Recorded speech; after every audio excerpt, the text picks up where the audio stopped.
Listo, sean todos bienvenidos a esta nueva sesión donde la idea es que veamos cómo preparar la inteligencia artificial para que entienda la construcción de la base de datos, de que entienda cuál es esa estructura que debemos tener para que nuestro sistema empiece a ser robusto desde el principio. Así sea que estemos construyendo un MVP, pero que entendamos un poco cuáles son esas instrucciones que le tenemos que dar a la inteligencia artificial para que sepa cómo construir una base de datos real. Estos van a ser unos puntos muy específicos que vamos a tener en cuenta para el momento en el que creemos esa base de datos, porque hay muchos tipos de bases de datos. Nosotros tenemos que entender que todos estos datos que nosotros vamos a estar creando, todas las transacciones que se van a dar en nuestro sistema, van a estar almacenadas en la nube o en servidores on-premise o en nuestro propio computador, sea donde sea, pues nosotros siempre vamos a estar generando datos y debemos cuidar dónde vamos a almacenar estos datos. Hay 4 tipos de bases de datos principales que vamos a ver el día de hoy. Sin embargo, hay muchas bases de datos en Google Cloud, en AWS, en Azure y en todas las nubes que nos podamos encontrar, pues habrá diferentes tipos de bases de datos. Sin embargo, hay 2 categorías principales. Para esto, entonces la idea es que nosotros nos enfoquemos justamente en un aspecto importante, en lo que es SQL y lo que es no SQL. ¿Listo? Casi siempre que una inteligencia artificial empieza a construir, va a construir sobre una base SQL. ¿Eso qué quiere decir? Que básicamente nosotros vamos a encontrar relaciones establecidas entre las diferentes bases entre las diferentes tablas donde tenemos almacenados nuestros datos. Entonces así nosotros creamos conexiones explícitas de la data que hay entre una tabla y otra. Ya vamos a ver a qué nos referimos con la conexión directa entre una tabla y otra. Aquí, entonces, por ejemplo, dentro de SQL tenemos Postgres, MySQL, SQLite, que son bases de datos que nos permiten a nosotros trabajar con data que nosotros queremos relacionar, que queremos que se entienda, que comprenda, por ejemplo, un usuario cuáles son los permisos que tiene en un sistema, y aparte de eso el usuario sepa cuántos ítems tiene en su carrito, si estamos hablando de e-commerce. Esto nos permite a nosotros básicamente relacionar los datos, generar estructura y aparte de eso, pues si estamos trabajando con inteligencia artificial, crear embeddings, que por ejemplo es algo que nos podría interesar. En el caso de PostgreSQL nos permite trabajar con pgvector, que es muy fácil crear embeddings allí y demás. O ya por ejemplo si queremos una solución de pronto un poco más viejita pero más robusta, está MySQL, que es el veterano confiable literal. Ese básicamente lo utilizan todas las soluciones de WordPress, que por cierto esta semana ocurrió algo interesante ahí con WordPress, por lo que mucha gente con inteligencia artificial está logrando ingresar a sistemas que están construidos y basados en WordPress.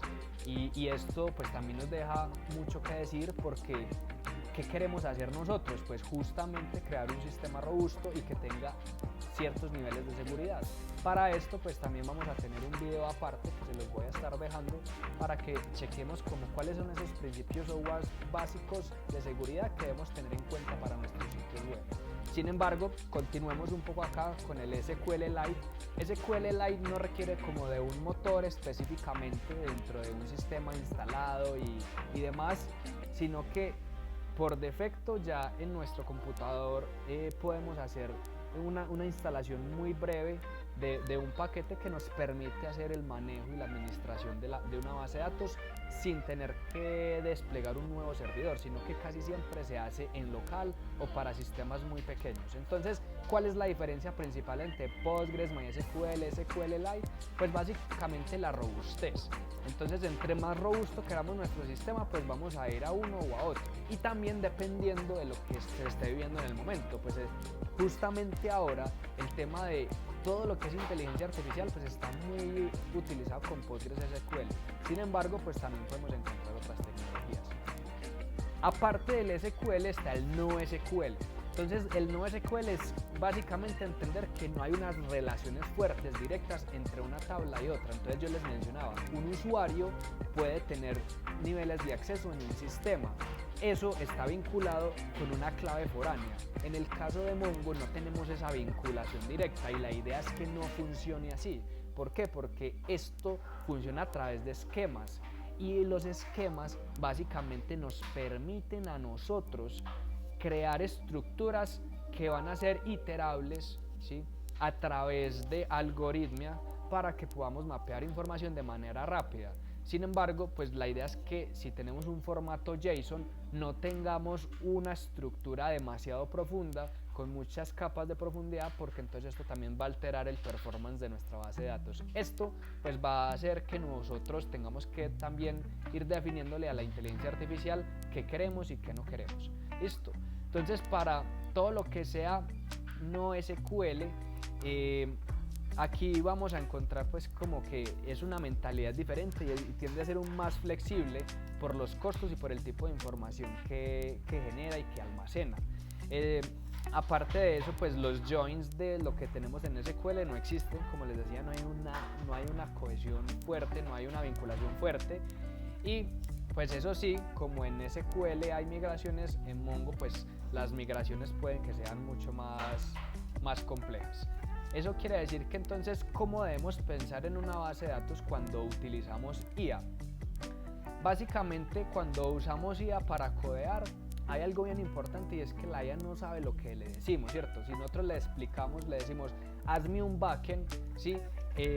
Básicamente la inteligencia artificial no va a entender entonces lo que es hazme un backend, ¿sí? ¿Por qué? Porque mi app de notas, por ejemplo, es un aplicativo, pero no entiende como tal de qué es lo que tiene que estructurar para hacer un backend. Nosotros le tenemos que definir lo que nosotros queremos almacenar en la base de datos. Entonces, por ejemplo, si nosotros queremos hacer una app de notas, la inteligencia artificial escoge, por ejemplo, Mongo para hacer todo este tipo de estructuras, entonces vamos a hacer data que no está relacionada y pues va a ser más difícil encontrar la información, dependiendo también de lo que nosotros requiramos o que nosotros necesitemos hacer consultas muy demandantes a nivel de capacidad de base de datos.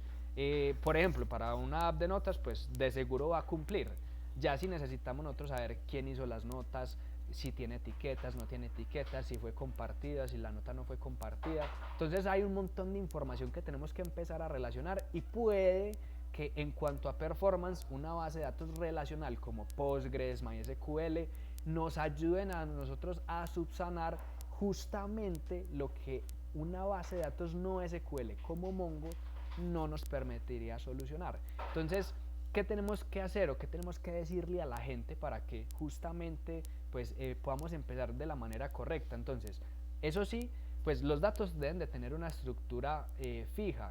Sí, la idea es que desde el día 1 pues sus datos como tal tengan una estructura que a futuro nos sirva a nosotros para almacenar el tipo de información o el tipo de datos que necesitamos para generar la información de nuestro sistema, que a posterior pues nosotros vamos a utilizar para alimentar otras estructuras dentro de nuestro sistema, porque el sistema, la idea es que no sea rígido como una caja, sino que la idea es que el sistema como tal pues logre tener una normalización a tal punto que pueda integrarse a otros sistemas. Entonces ahí tenemos que preguntar, y es que cuáles son esas relaciones entre las entidades. Entonces, por ejemplo, si vamos al caso de la app de notas, entonces debemos entender que el usuario, por ejemplo, tiene notas, ¿sí? Y esas notas pues entonces van a estar vinculadas a unas etiquetas y demás, entonces nos va a hacer que nuestra data esté vinculada, ¿sí? Por ejemplo, ahí en ese caso, si queremos como tal que en esa app de notas nosotros logremos que el usuario pues vincule información con otros usuarios, pues ya podríamos irnos más hacia una base de datos relacional. Entonces para esto la idea es que nosotros seamos muy puntuales en lo que le queremos especificar a la inteligencia artificial para construir ese aplicativo, y que a nivel de base de datos logremos una estructura idónea. Por eso entonces a la IA le podríamos decir algo más como: quiero construir un gestor de proyectos. Los datos tienen una estructura fija. Las relaciones entre los datos son de la siguiente manera: un usuario tiene proyectos o notas y cada nota pues va a tener diferentes tareas o asignaciones dentro de su propia nota. Entonces así nosotros podemos buscar un texto para que en las tareas, ¿sí?, o en las notas podamos ser pues como mucho más específicos, y así el agente va a lograr que Postgres alcance o tenga un alcance mucho más correcto a lo que nosotros queremos hacer. Para eso, importantísimo este punto. Entonces ahí la idea es que nosotros tengamos en cuenta estas 4 formas de normalización. ¿Qué hay aquí? Entonces, la primera forma normal: cada celda tiene un valor y todas las listas están dentro de esa celda. Por ejemplo, acá un usuario con un identificador numérico incremental. La idea es que en sus bases de datos no usen numéricos ni incrementales para data que esté expuesta, utilicen identificadores generados como UUID. Y entonces la idea es que pasemos de lo siguiente, de esta primera forma normal, entonces, de que un usuario tenga un identificador y una lista de intereses separada por coma en una sola casilla, a una formalización de tal manera que sabemos cuál es el identificador del usuario y le ponemos el interés que queremos a cada usuario. Entonces miren que un usuario, pues si tiene el interés de fútbol, música, desarrollo, pues le asignaríamos el mismo ID del usuario a cada uno de esos intereses. Esta es la forma de normalización más básica y es la primera. Nos permite generar una estructura mínima viable. Sin embargo, pues esto lo podemos trabajar un poco más para ser un poco más rigurosos, porque cada interés podría tener también su identificador y así lograr entonces que un usuario tenga un identificador de un interés y así generalizar los intereses y que los intereses vivan en una sola tabla. A partir de eso entonces surge la segunda forma de normalización, donde cada columna debe depender de toda la llave compuesta. ¿Cómo así? Entonces tenemos el orden ID. El orden ID es un identificador. Luego está el Product ID, donde tenemos el producto A, el producto A1, A2, ¿sí? Y aparte de eso tenemos el nombre del producto. Entonces, ¿qué pasa?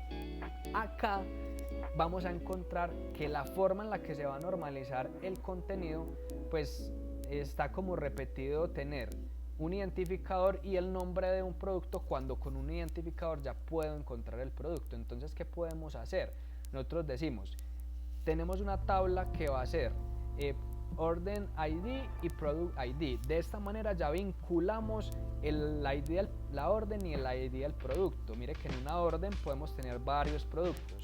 Y aparte de eso, en una tabla aparte, en una tabla propia, podemos tener los productos con la información como tal del producto. Entonces, si tenemos el Product ID, en la tabla del producto tendríamos el Product ID, el Product Name, el Product Price y todo lo que queramos, ¿sí?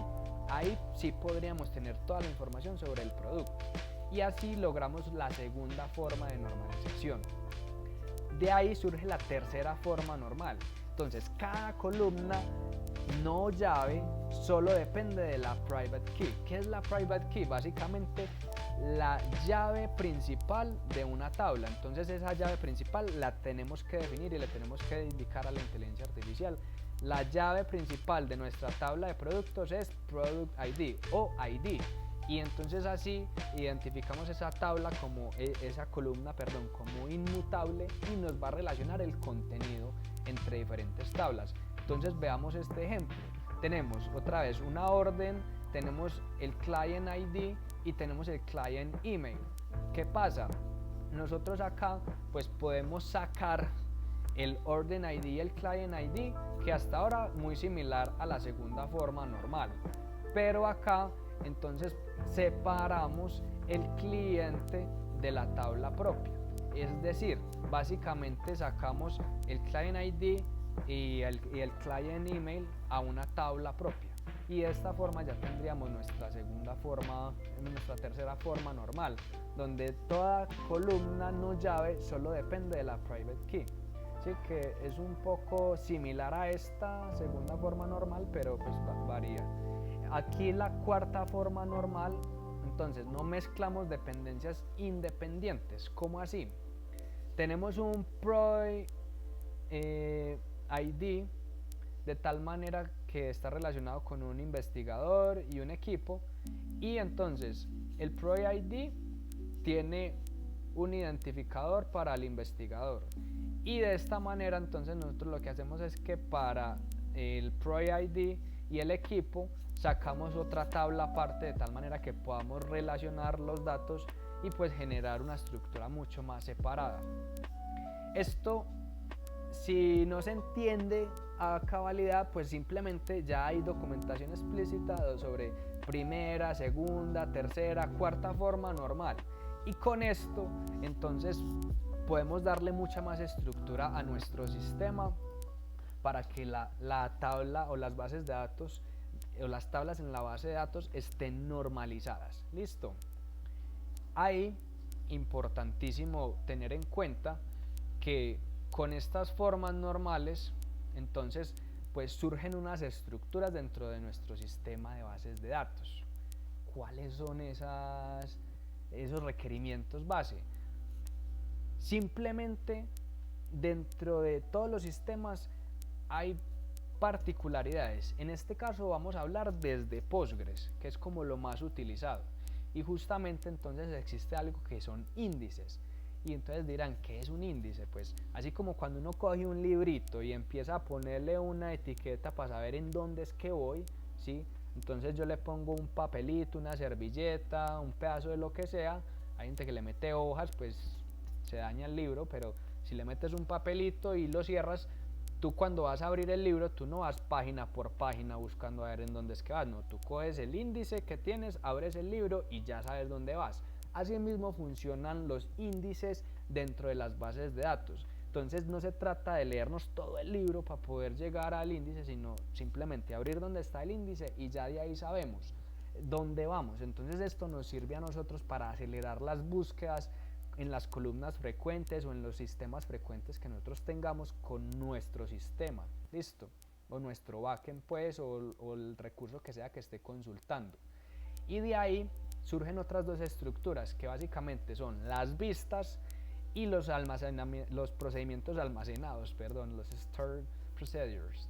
Entonces básicamente las vistas, ¿qué son?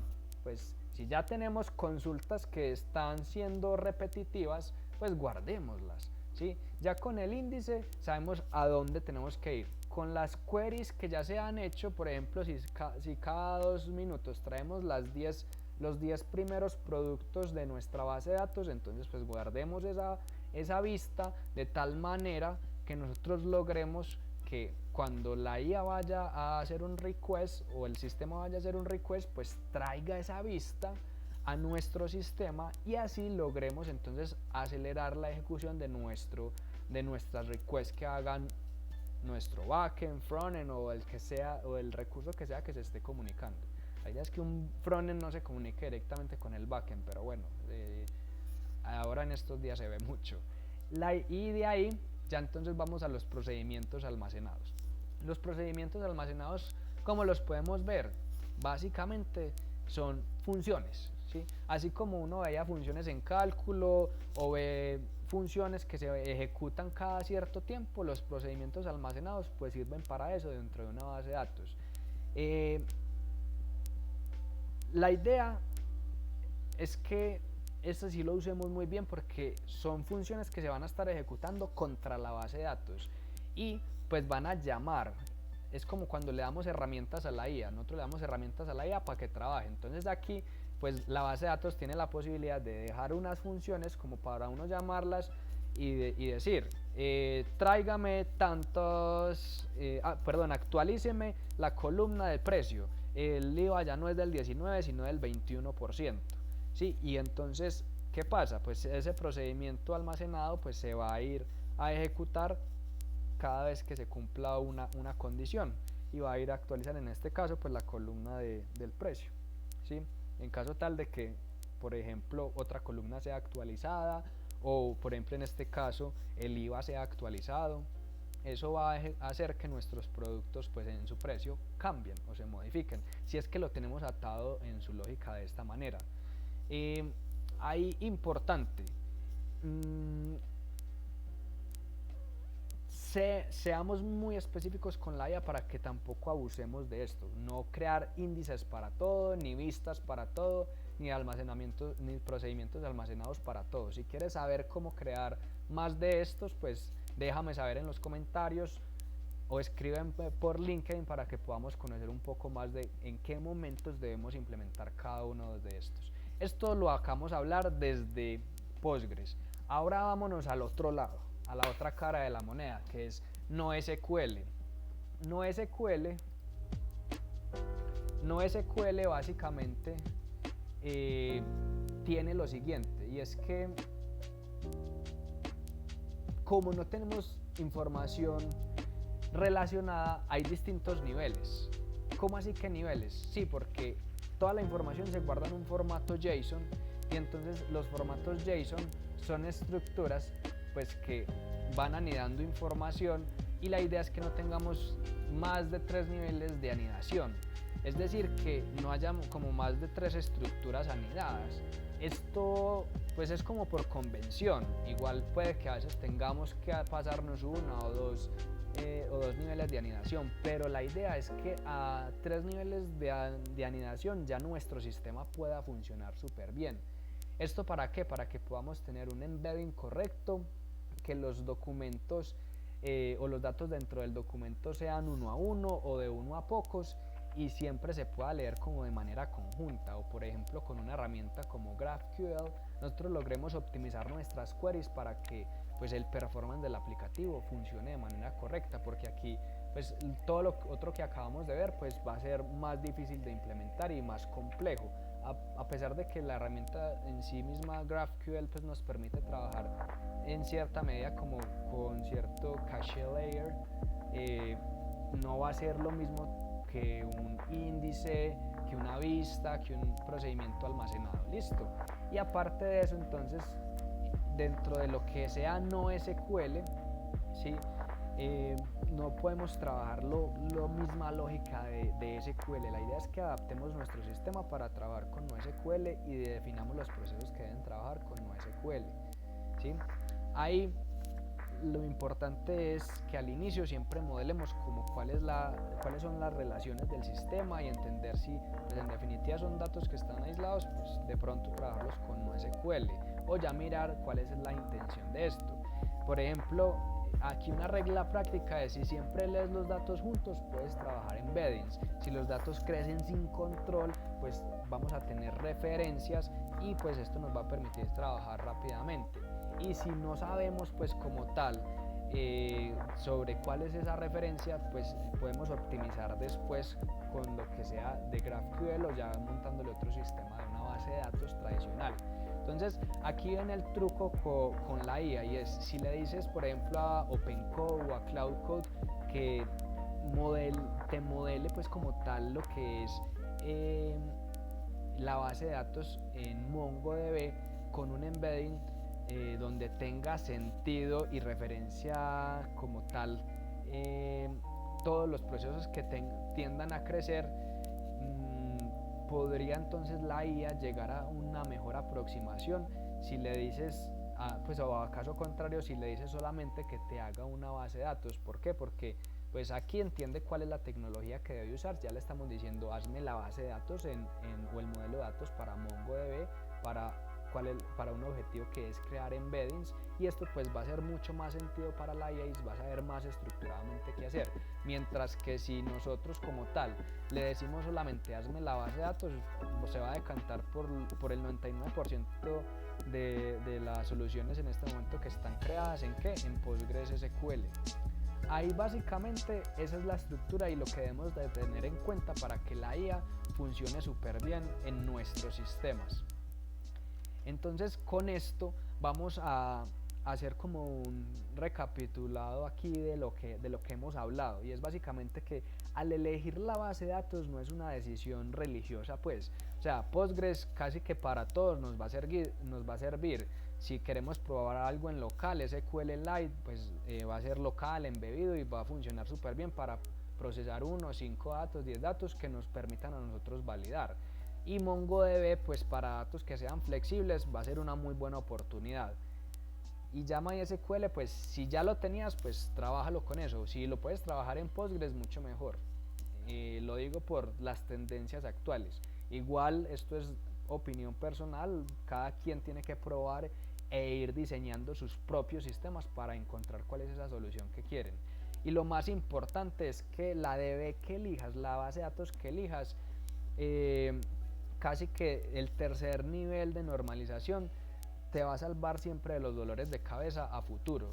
Llegar a cuarto nivel de normalización pues va a ser un poco más complejo. Sin embargo, si llegamos a un tercer nivel de formalización, pues va a ser interesante el sistema que podamos montar, porque ahí va a haber índices que te van a salvar de queries lentas, vas a tener vistas, procedimientos almacenados, y esto va a simplificar el código que la gente vaya a crear. Listo. Entonces lo más importante es que cuando trabajes con IA, lo que sea que él sepa, lo tenga que necesitar de vos. Listo. Que si quieres saber sobre la base de datos, entonces que te diga cómo es que quieres que sea la base de datos y tú le expliques. Listo. Que tú le pongas la velocidad para que ya la misma IA vaya trabajando. Siempre tener en cuenta nuestros specs, que seamos muy escritores ahí, que intentemos documentar bastante para que esos specs nos queden bien hechos y la estructura de la base de datos funcione al pelo. Listo. Entonces vamos a crear esas queries, pues a optimizar nuestros sistemas con bases de datos. Si quieres continuar aprendiendo sobre cómo optimizar esas queries, pues coméntame aquí, sígueme para que podamos construir buenos sistemas con inteligencia artificial, optimizando nuestras queries. Los veo por acá pues.